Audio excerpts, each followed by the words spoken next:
Hi there, welcome to my new tutorial where I will going to show you some of the Shiny app related functionality which is very useful and probably you need it on each and every application. But before I move ahead, quick information that if you are interested in learning QlikView business discovery tool, then you can visit my channel Data and Tools where I post a lot about QlikView tutorials. And to get these data science related tutorials directly in your inbox, you can subscribe to the channel. Alright, so let's move ahead and let me show you the app which says Shiny App Conditional Filter Demo. So as the name suggests, here the functionality which I want to show you is the dependency of one filter on another. So for example, I have a product category and I want whatever I select over here, my values should be changed here in this filter in the sub-product category. And then whatever I select in the sub-product category, my product will be changed accordingly. So for example, I have three main categories and furniture, office supplies and technology. So now currently the furniture is selected, but if I select office supplies, then all my sub-product category and the products are getting changed. So here I can select envelopes and all of my envelope related category will come. So I will going to show you how you can really achieve it with the help of the R code and get it implemented in each and every app, because definitely you would not like to show thousands of values related to each and every category, and that is not getting filtered out whenever you are selecting the main category. Alright, so for that, let's move ahead. Here is the Shiny code that I have. So let me expand a little bit.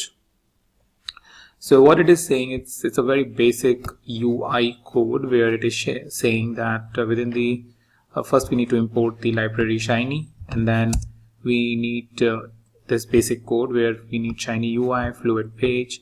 Within the header panel we are saying that the title which is coming at the top here. So this is the title, and we are putting a comma, and then we are saying sidebar layout, and within the sidebar panel we are giving the three filters: the main product, sub product and product. So this is the main product, this is the sub product, and this is the lowest level of product, or the actual product I would say. So here we have just given the values for the main product to initialize the values. Since it has just 2 or 3 categories, you can simply go ahead and choose it from, specify it here, but you also have an option to specify it dynamically from your file, and that's how it has happened in this second and third category. So you have both the options. The basic or normal option is you can go ahead and specify as a fixed level of values, but the only drawback is that you have to change it in case there is a change in the main product category or there is an addition. So sometimes it is really beneficial that you are going ahead and picking it up directly from your file, from where all of these categories are coming. Alright, so that you can see it how we are doing it over here, because here I have given the choices null in the sub product category, and it is picking up the values dynamically from the file based on what we are selecting over here in the main product. So that's the main product. That's where we are saying select a product category, select a sub product category, and select a product. In case of main product, we have given the options. In case of sub product and lowest level of product, we are taking up the choices or the drop down values from the server. So let's go to the server. Let me save it and go to the server. So here is some code which is written. So library Shiny, again data set is just that I was experimenting with some few things. And then we have the library dplyr, R, as I wanted to show you 2 ways how you can really do the filtering. Alright, so let me remove this, and because that was an unnecessary example code. So here we are getting the product list. So product list is here in a CSV file where you can see we have product category, we have product subcategory, and we have product names. So for each product category you have subcategory and then the names, but the names, as you can see, are the unique one. Alright, So this is what these are the three fields that we are taking here in this read.csv function, and then I was just printing it to see the structure of the data. If you want to see the structure of your data, you can use this command, otherwise you can comment it out.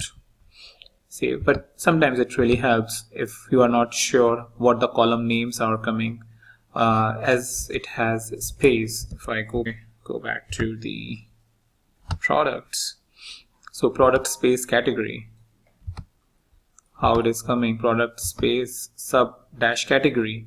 So if you're not sure how the names are coming along in the R, then it will be really difficult for you to use it in the functions.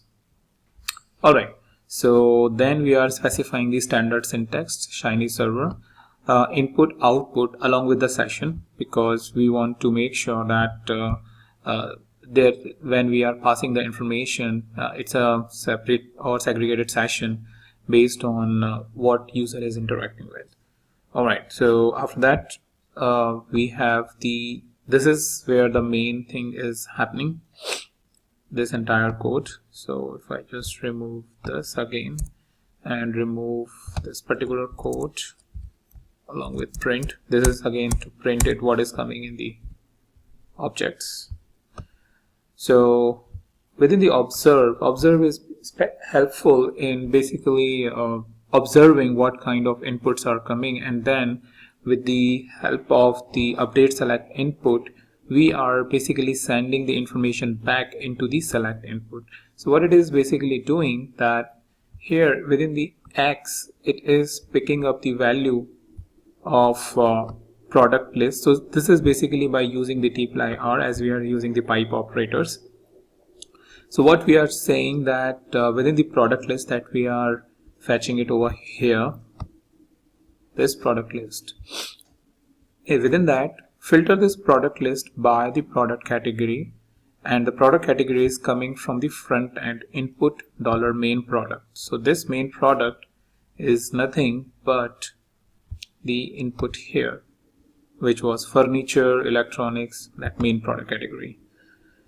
And then once we have filtered the list, then just select the product subcategory, because that is what we want to display, the filtered subproduct category based on what we are selecting in the main product. So this information is coming in this object, which is X, and then within the update select input, as part of the standard syntax, we need to specify session, then the ID subproduct, which is same as this one in the UI, and then the same title, select a subproduct category, and within the choices, unique X. So once we are specifying the X over here, what it is doing, it is going in the front end and updating the select input based on this ID which we have specified. So that's the main thing, and observe is basically helping us in doing this entire operation for waiting for user to really input and then giving it updated list back to the UI. The same thing is happening here in the third option. The only thing is that what we are doing is the normal filtering. So as you can see, we are not using the pipe operator to get the product data based on what you have selected in the subcategory. So we are getting the product data by specifying product underscore list $product name, which is the final product name, and then we are specifying that product subcategory is equals to input $subproduct. So this input is basically this one which we have specified in the earlier observe function. So this is coming here, and then finally filtering the list.